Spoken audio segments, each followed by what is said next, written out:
Hello everyone, welcome to बैंको career academy के officially YouTube channel पे मैं मांगेराम बिश्नोई आपका हार्दिक स्वागत करता हूं। आज की क्लास में हम परसेंटेज के कुछ शानदार क्वेश्चन करने वाले हैं जो कि आपके एसएससी, बैंक, रेलवे और कोई भी एग्ज़ाम है, स्टेट का हो, दिल्ली पुलिस हो, उन सभी के लिए इम्पोर्टेंट है। आपकी स्क्रीन पे पहला ही क्वेश्चन दिया, ध्यान से इस क्वेश्चन को देखिए क्या लिखा है इसमें। जो ध्यान से इस क्वेश्चन को देखिए, इसमें क्या लिखा है।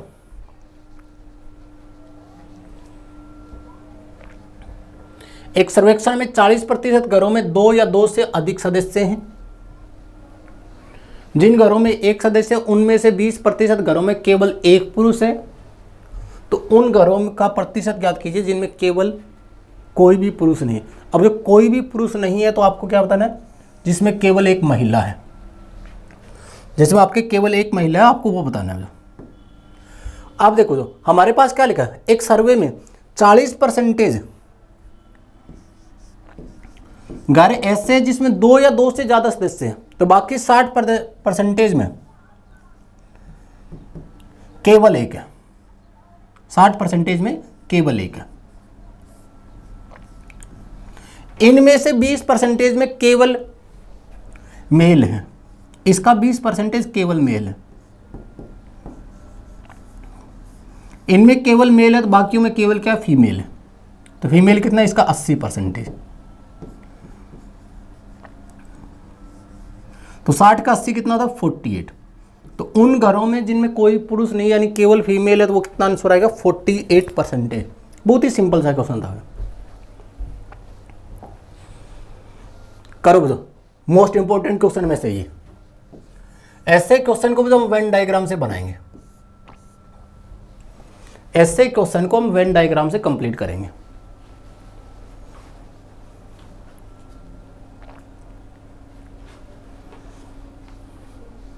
एक परीक्षा में 35% छात्र गणित में फेल हुए, 25% छात्र इंग्लिश में फेल हुए और 10% दोनों सब्जेक्ट में फेल हुए। 10% दोनों सब्जेक्ट में फेल हुए। तो कितने ऐसे छात्र हैं जो दोनों विषय में पास हुए। इस पे भी तो बहुत सारे क्वेश्चन बना देते हैं। जल्दी से बनाओ इस वेन डायग्राम को आप।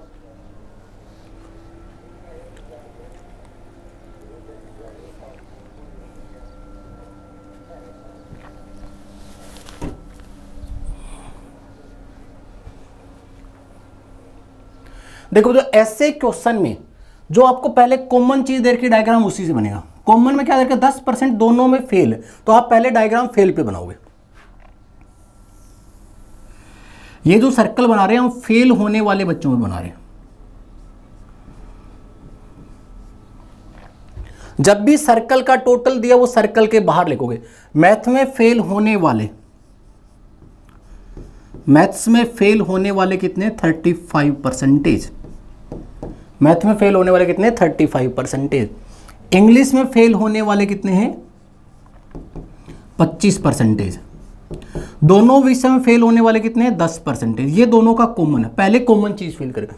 अब जो इस सर्कल का टोटल 35 है, इस सर्कल का टोटल 35 है, अगर यहां 10 है तो बाकी कितने बच गए, ये हो गए 25%। इस सर्कल का टोटल 25 है तो यहां कितने बच गए, 15%। ये वो बच्चे हैं जो या तो मैथ में फेल है या तो इंग्लिश में फेल है या दोनों। इनको 100 में से घटा दो, बाकी बच गए वो दोनों विषय में पास है। तो 100 में से इसको माइनस करेंगे तो ये कितना हो गया, 15 और 10 25 और 25 कितने हो गए, 50। इनको माइनस करेंगे तो 50% दोनों विषय में क्या है, पास। अब देखो तो अगर आपसे पास पे क्वेश्चन पूछ ले, दोनों विषय में पास होने वाले कितने, 50%। अब जो मैथ में 35 फेल है तो मैथ में पास कितने हैं, मैथ में पास कितने हैं, 65%। इंग्लिश में 25% फेल है तो इंग्लिश में पास कितने हैं, 75%। इस सर्कल का टोटल 65 है तो यहां कितना आएगा, 15% और यहां पे कितना आएगा, 25%। अब एग्जामिनर मुझे इससे आपसे 4-5 क्वेश्चन पूछ सकता है। पहला क्वेश्चन तो यही, दोनों विषय में पास होने वाले कितने, तो आंसर क्या लिखोगे, 50%। अगर मैं आपसे ये पूछ लूं केवल एक विषय में पास होने वाले कितने हैं, तो ये 15 केवल मैथ में और ये 25 केवल किस में पास है, इंग्लिश में। तो यदि आपसे पूछ ले केवल एक विषय में पास होने वाले कितने हैं, तो आंसर क्या लिखोगे, 40%। कितना आंसर लिखोगे, 40%। यदि आपसे पूछ ले केवल इंग्लिश में फेल होने वाले कितने, तो आंसर क्या है, 15%। केवल इंग्लिश में फेल होने वाले कितने, तो आंसर क्या लिखोगे, 15%। यदि आपसे पूछ ले कम से कम एक विषय में पास होने वाले कितने, कम से कम एक विषय में, एटलीस्ट वन सब्जेक्ट, तो ये बच्चे एक सब्जेक्ट में पास है, ये एक में पास है, ये दोनों में पास है, तो ये कम से कम एक में आएंगे। तो कम से कम एक विषय में पास होने वाले कितने, इन सब का टोटल। समझ में आया एग्जामिनर क्या क्या क्वेश्चन इस पे राइज कर सकता है, बहुत ही इंपॉर्टेंट क्वेश्चन है। क्लियर है सबको, ये कंसेप्ट समझ में आया। सबसे पहले जब भी वेन डायग्राम बनाओगे, कॉमन में क्या देखा, यहाँ कॉमन में देखा 10% छात्र दोनों विषय में फेल हो गए, तो आप डायग्राम पहले फेल पे बनाओगे। ये समझ में आ गया, ये कॉमन में 10% था, मैथ में फेल होने वाले 35 थे, तो यहाँ 25 बच गया। इंग्लिश में फेल होने वाले 25 थे, तो यहाँ 15। ये फेल होने वाले बच्चे हैं। 50% ऐसे बच्चे हैं जो या तो मैथ में फेल है या तो इंग्लिश में फेल है या दोनों में फेल है। 100 में से इसको माइनस किया तो दोनों सब्जेक्ट में पास होने वाले कितने, 50%, जो हमने यहां रख दिया। अब मैथ में 35 फेल है, तो हम कह सकते हैं मैथ में 65 पास है। यहां कितना बचेगा, 15, यहां कितना बचेगा, 25। तो दोनों विषय में पास पूछे तो आंसर क्या लिखोगे, 50। केवल एक विषय में पास होने वाले तो ये और ये, कितने आंसर आएगा, 40। समझ में आया क्वेश्चन क्या पूछेगा एग्जामिनर आपसे। करो तो नेक्स्ट क्वेश्चन करो। बहुत सिंपल क्वेश्चन दिया आपको।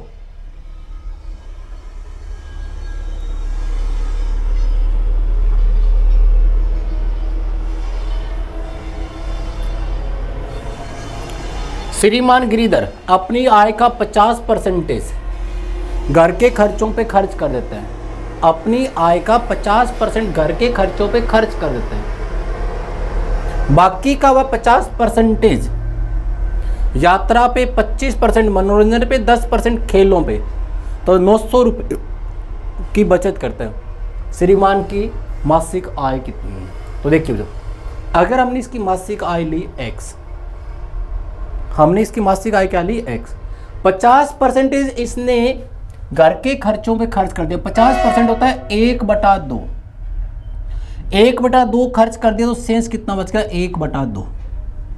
अपने को तो सेंस से करना है क्योंकि आपको यहां पे लिखा रिमेनिंग इतने बचे हुए, सेंस कितना बचा है, 1/2। बाकी खर्चों का ये बताओ, 50, 25 और 10 कितने हो गए इनका टोटल, 50 और 25, 75 और 10, 85% खर्च कर दिए, तो सेंस कितना बचा, 15%। सेंस कितना बचा, 15%, जो किसके इक्वल है, 900 के, जो किसके इक्वल है, 900 के। अब इसको सिंप्लीफाई कर दो, 15 से इसको कट करोगे, 15 छीक 90,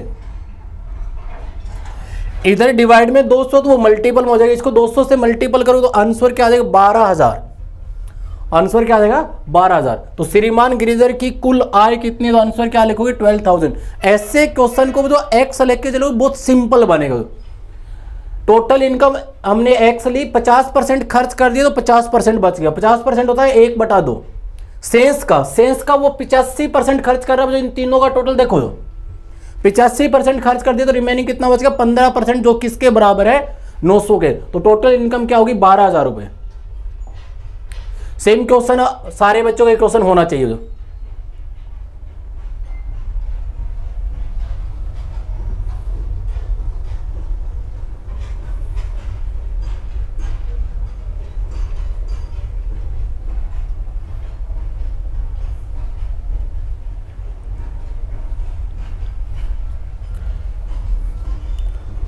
जल्दी से दो, जिनका क्वेश्चन हो गया कमेंट बॉक्स सेक्शन में जाके एक बार यस टाइप कीजिए और जल्दी से क्वेश्चन का आंसर बताइए, क्या आंसर आएगा। मिस्टर मोर अपनी आय का 20% भोजन पे, 15% बच्चों की शिक्षा पे। अब देखो तो ये कंटिन्यू लाइन चल रही है, 20 और 15 उसने खर्च कर दिया, 20 और 15 खर्च कर दिया, यानी कि 35% खर्च कर दिया। शेष का 40%।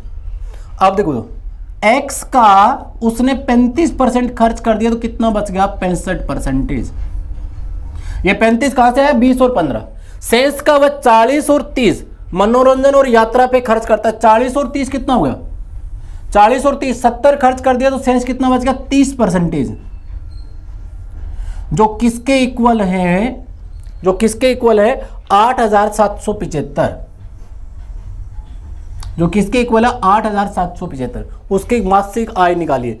इस जीरो से ये जीरो कैंसिल हो जाएगा, जो इधर ये 3 मल्टीपल में, तो 3 से इसको कट करोगे, 3 से इसको कट करो तो ये क्या आएगा? 2925, 2925। 5 से इसको कट किया तो ये हो गया 13 और ये हो गया 20। अब 13 से इसको कट करो, 13 दूनी 26, कितना बच गया? 3 और 2, 13 दूनी 26, 6 और 5, 13 पंजे 65, कितना हो गया? 225। इधर डिवाइड में आपका 20 है तो उधर आने पे वो क्या हो जाएगा हमारे पास है? मल्टीपल में। डिवाइड में 20 है तो इधर आने पे क्या हो जाएगा? मल्टीपल। अब इधर 10 भी बचे है तो इसको 2 से मल्टीपल करोगे तो x बराबर क्या आ जाएगा? 450। 1 0 और 1 0, 2 0 और लगा दो जो। तो श्रीमान मिस्टर मोर की मासिक आय कितनी? तो आंसर क्या टिक करोगे? 45,000 रुपीज, 45,000 रुपए। करो तो नेक्स्ट क्वेश्चन करो, वही सेम क्वेश्चन है।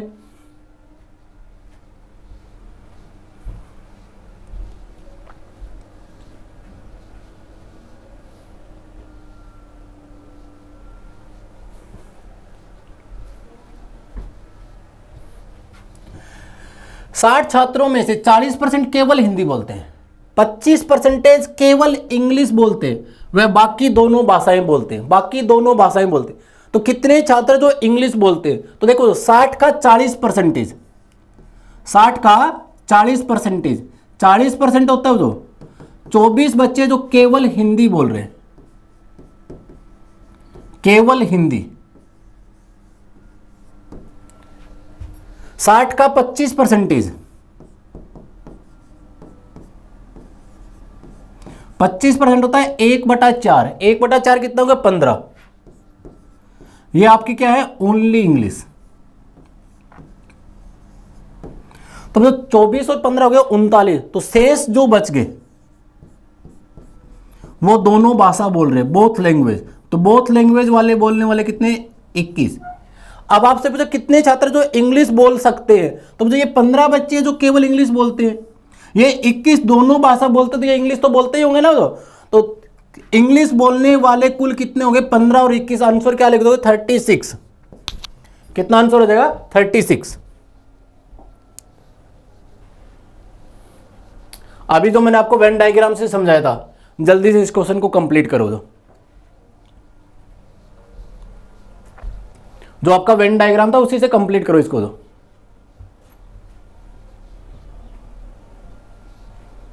30 सेकेंड का आपके पास टाइम है। जो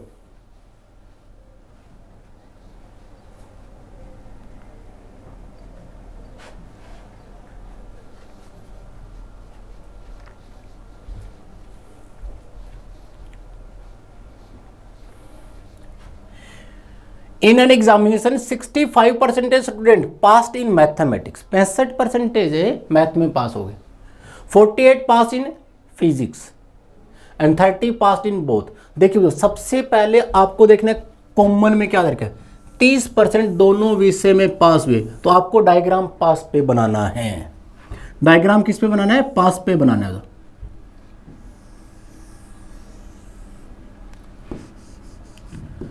ध्यान देखिए जो मैथ में कितने पास हुए हैं? 65%। फिजिक्स में कितने पास हुए हमारे पास है? फिजिक्स में पास हुए तो 48%। फिजिक्स में पास कितने? 48%। 30% दोनों में पास। अब तो ये सर्कल का कॉमन पार्ट है, यहां पे क्या रखिए? 30%। यहां पे क्या रखिए? 30%। अब ये 65 है तो इधर क्या बचेगा? 35%। अगर ये 65 तो इधर क्या बचेगा? 35%।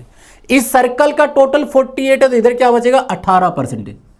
तो ये वो बच्चे जो पास हुए, या तो वो मैथ में पास हुए या फिजिक्स में हुए या दोनों सब्जेक्ट में पास हुए। तो पास होने वाले बच्चे जो कम से कम एक सब्जेक्ट में पास हुए, इनका टोटल कितना हो जाएगा? जो 65 और 18 कितना हो जाएगा हमारे पास है? 83। तो 83 विद्यार्थी ऐसे हैं जो किसी न किसी विषय में पास हैं, तो बाकी जो बच गए वो दोनों सब्जेक्ट में फेल हैं। इसमें से 83 माइनस करो तो कितना आ जाएगा, 17% दोनों सब्जेक्ट में फेल है। कितने फेल है, 17%। अब देखो तो अगर इस क्वेश्चन को वेन डायग्राम में पास पे पूछे तो ये क्वेश्चन, अगर आपसे एग्जाम में एग्जामिनर आपसे फेल पे कोई क्वेश्चन पूछ ले तो फिर आप फेल पे डायग्राम बनाओगे।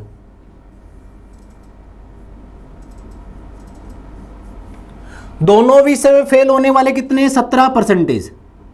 मैथ में 65% पास हुए तो मैथ में फेल हुए 35%। फिजिक्स में 48% पास हुए तो फिजिक्स में फेल हुए 52%। अब जो इस सर्कल का टोटल 35 है तो यहां कितना लिखोगे, 18। इस सर्कल का टोटल 52 है तो यहां कितना लिखोगे, 35। अगर फेल पे कोई क्वेश्चन पूछ ले, दोनों विषय में फेल वाले 17, आपसे पूछे केवल फिजिक्स में फेल होने वाले, तो आंसर क्या टिक करोगे, 35%। क्या टिक करोगे, 35%। अगर आपसे पूछ ले केवल एक विषय में फेल होने वाले, fail in only one subject, तो ये ओनली वन सब्जेक्ट में ये कितने हो गए, 53। तो ध्यान से लैंग्वेज पढ़ना, जो क्वेश्चन में क्या पूछा गया, तो यहां पूछा दोनों विषय में फेल होने वाले कितने, तो आंसर क्या लिखोगे, 17%।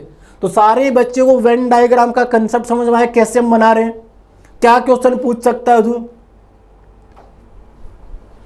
करो तो सेम क्वेश्चन है वेन डायग्राम पे, अच्छे से रीड करो, उसके बाद इस क्वेश्चन को कंप्लीट करो।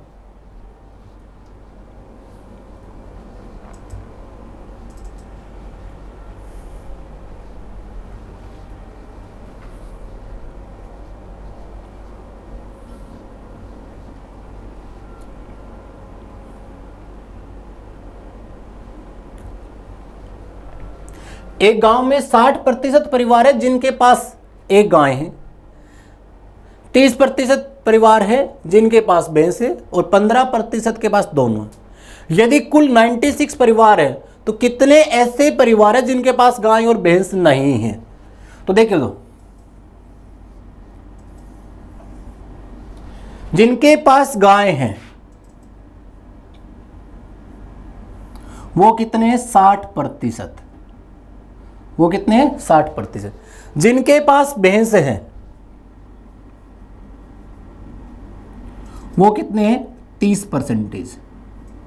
15% के पास दोनों है, तो ये दोनों का कॉमन पार्ट यहां पे कितना लिखोगे, 15%। यहां पे कितना लिखोगे, 15%। अब जो 60% परिवार थे जिनके पास गाय थे, 15% ऐसे जिनके पास दोनों है, तो बाकी ये जो 45 बच गए इनके पास सिर्फ गाय है। इस सर्कल का टोटल 30 है, तो यहां पे कितना बचेगा, 15। तो ये वो परिवार है जिनके पास या तो गाय है या तो भैंस है या तो दोनों है। ये टोटल कितने हो गए, 75%। तो मतलब 75% परिवार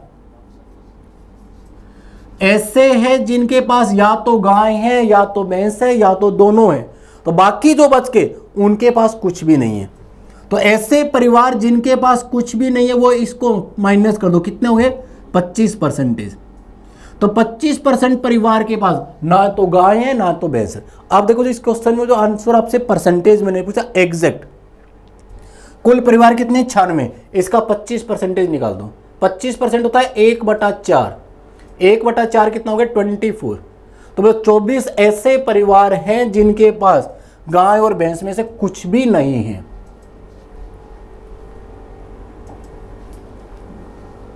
करो तो नेक्स्ट क्वेश्चन करो।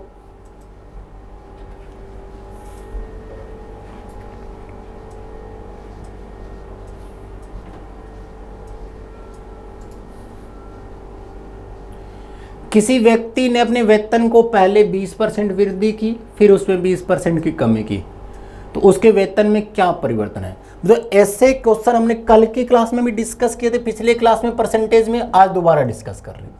जब एक ही डाटा को बार बार इंक्रीज या डिक्रीज किया तो उसमें परसेंटेज में सक्सेसिव चेंज लगता है।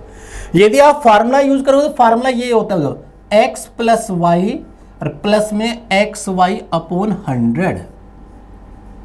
यदि इंक्रीमेंट हुआ तो पॉजिटिव लिखते, डिक्रीजमेंट हुआ तो नेगेटिव।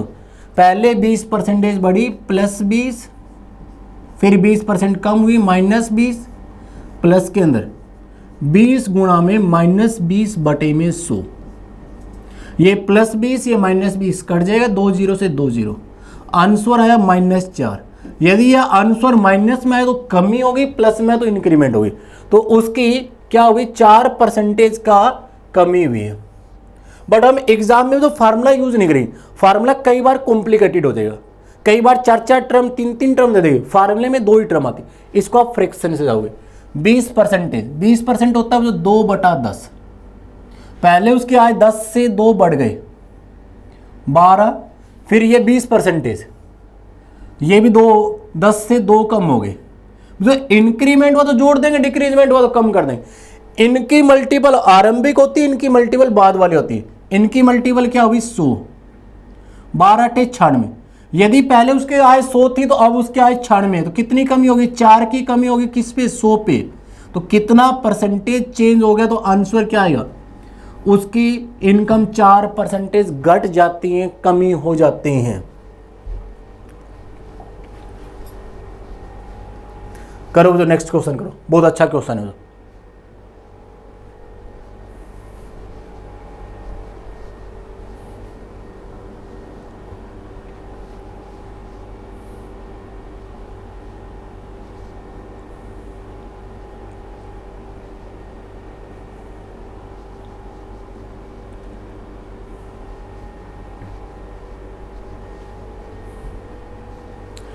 यदि किसी भिन्न के अंश में 200% और हर में 350% की वृद्धि कर दी जाए तो परिणाम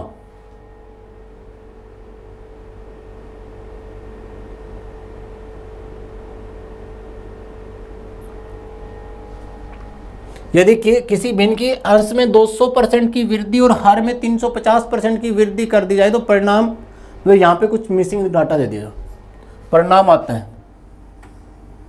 अब देखो, जो अगर ऐसा क्वेश्चन बन गया है उसको कैसे करते हैं, ये होती है जो हमारी फ्रैक्शन x/y, ये हमारी फ्रैक्शन होती है x/y। अगर मैं इसको 200% बढ़ा दूं, 200% का मतलब है जो अगर ये 100 थी तो 200% बढ़ा दो तो ये कितनी होगी 300। अगर कहीं पे भी लिखे 200% बढ़ा दिया तो ये क्या होगी 300। हर को 350% बढ़ा दिया तो ये कितनी होगी 450। इक्वल में आपको कोई ना कोई परिणाम गिवन होगा जो यहां पे मिसिंग होगा। इक्वल में जो भी देर के इसको सिंप्लीफाई करेंगे, 0 से 0 कट जाएगा, 15 से कट गया 2/3, तो x/y क्या आ जाएगा, यहां पे जो भी आपको डाटा दे रखा है उसको किससे गुणा कर दोगे 3/2 से। किससे गुणा कर दोगे 3/2 से, क्योंकि इधर डिवाइड में 3 था तो वो मल्टीपल में हो जाएगा, किससे गुणा कर दोगे 3/2 से। अब इस क्वेश्चन को सिंप्लीफाई कर लेंगे तो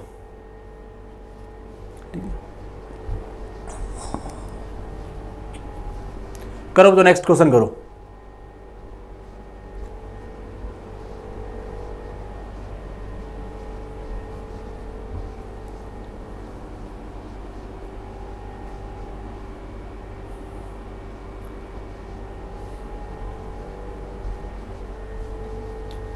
जो क्वेश्चन में क्या लिखा दो, अर्पिता ने पहले 80 प्रश्नों में से 40 प्रश्नों में से 65% ठीक किए, पूरी परीक्षा में 75% अंक पाने के लिए शेष 40 प्रश्नों में से कितने प्रतिशत उत्तर सही होंगे। तो ऐसे क्वेश्चन में हमने नेक्स्ट क्लास में सीखा जो एलिगेशन में आंसर आता है रेशो में, जो पहले 40 क्वेश्चन बाद के 40 क्वेश्चन, इनका रेशो दे रखा है 1:1। इनका रेशो क्या दे रखा है 1:1। पहले 40 में 65% ठीक किए, बाद वाले में कितने किए ये नहीं पता, ओवरऑल कितना रिजल्ट चाहिए उसको 75%। ये तो मीन वैल्यू है, मीन में से इसको माइनस कीजिए, क्रॉस में लिखिए, कितना आंसर आएगा 10। रेशो में वैल्यू कितनी है 1 = 10 के, तो ये भी 10। एक डाटा इससे छोटा होता दूसरा इससे बड़ा, तो ये 10 इसमें जोड़ दो कितना आएगा 85। अगर परसेंटेज में चाहिए तो डायरेक्ट क्वेश्चन कर ले। अब देखो, तो अगर इसको हम परसेंटेज से करते तो पहले 40 प्रश्नों में से 65% ठीक किए, अगर इसको परसेंटेज से जाते तो 40 का 65%, 65/100। इस 0 से ये 0, 2 से कट किया ये 2 और ये 5 से इसको कट किया 13। तो पहले 40 में से उसने कितने ठीक किए हैं 26। ओवरऑल उसको 75% चाहिए। 80 का 75%, 80 गुणा में 75/100, 25 से कट करो तो ये 3 और ये 4, 4 से इसको कट करोगे तो 20। तो ओवरऑल उसको कितने क्वेश्चन ठीक करने? 60। तो जो पहले 40 में से 26 ठीक किए, टोटल 60 ठीक करने, तो शेष कितने बच गए? 34। तो नेक्स्ट 40 में से 34 क्वेश्चन ठीक करने हैं। ये इसका कितना परसेंटेज होगा ये निकालना है। इस 0 से ये 0, 2 से कट के ये 2 और ये 5, 2 से इसको कट के 17। तो शेष का कितना ठीक करना पड़ेगा? तो आंसर क्या आएगा? 85%।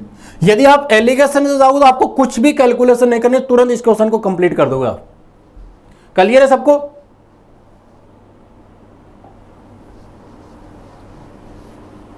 अब तो ये फ्रैक्शन वाला दोबारा क्वेश्चन है, अब इस क्वेश्चन को दोबारा बनाते हैं।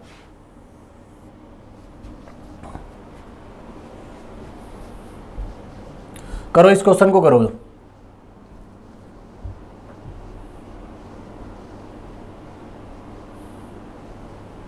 यदि एक भिन्न के अंश को 200% और हर को 400% बढ़ाया जाए तो रिजल्ट ये आता है। मूल फ्रैक्शन क्या थी?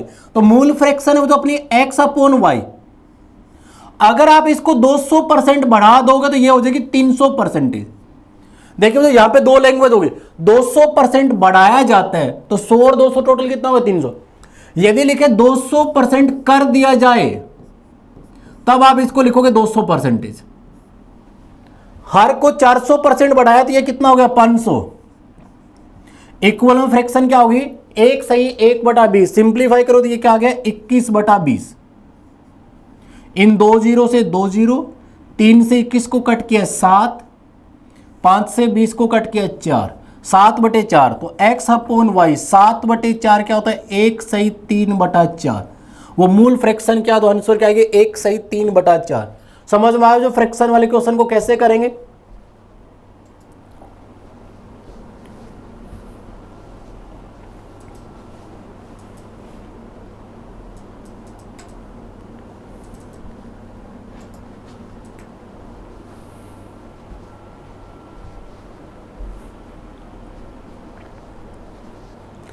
बनाओ इस क्वेश्चन को, करो कंप्लीट जल्दी से। दो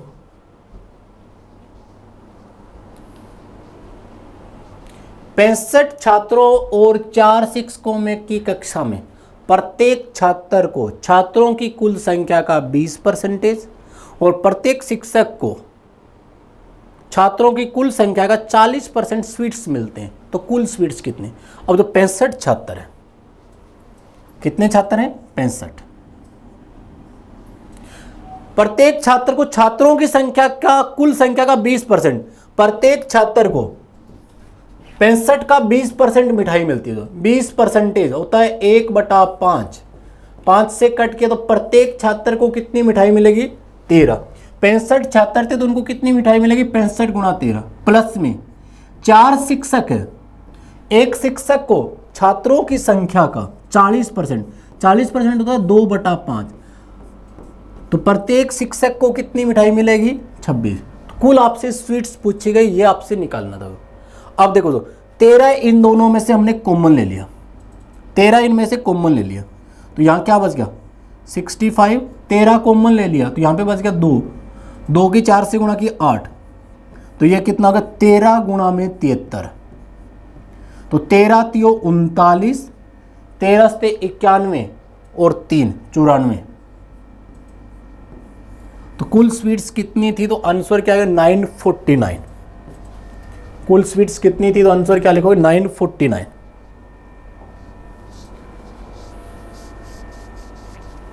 सेम क्वेश्चन है जो पीछे हमने किया था। तो कोशिश करना तो ये क्वेश्चन आपका एलिगेशन से बन जाए। तुरंत इस क्वेश्चन में एलिगेशन लगाइए और एलिगेशन से इस क्वेश्चन को कंप्लीट कीजिए। तो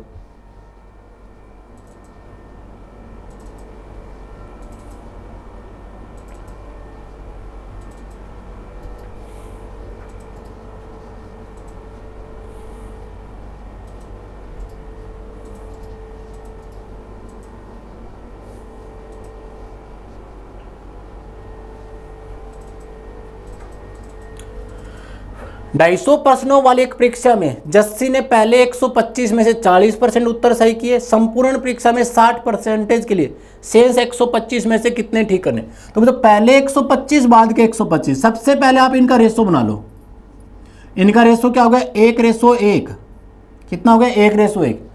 पहले में से 40% ठीक किए, बाद में से कितने किए नहीं पता, संपूर्ण में कितने चाहिए? 60%। तो ये मिक्सर की मीन वैल्यू है। मिक्सर में से मीन वैल्यू में से छोटी को माइनस कीजिए, क्रॉस में लिखिए, कितना आंसर हो रहा है? 20। रेशो में 1 बराबर 20 के, तो ये 1 बराबर होगा 20 के। अगर ये डाटा इससे कम है तो दूसरा इससे ग्रेटर होगा, इसमें जोड़ दीजिए 20। तो शेष को कितना परसेंटेज ठीक करना पड़ेगा? तो आंसर क्या होगा? 80%। कितना आंसर होगा? 80%। अभी जो पिछला क्वेश्चन किया वही क्वेश्चन है।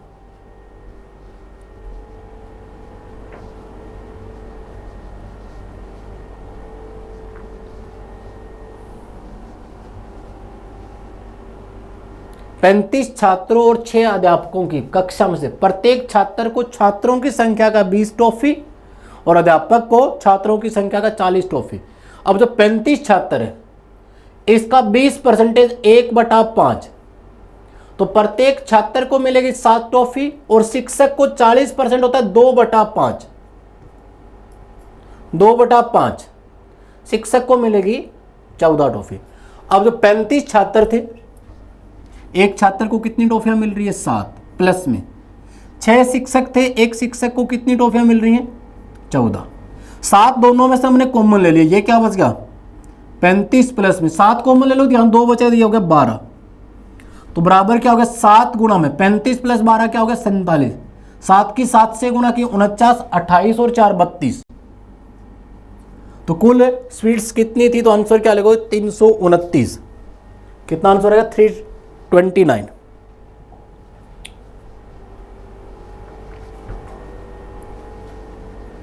बहुत शानदार क्वेश्चन है। इस क्वेश्चन पे स्टार मार्क कर लेना था।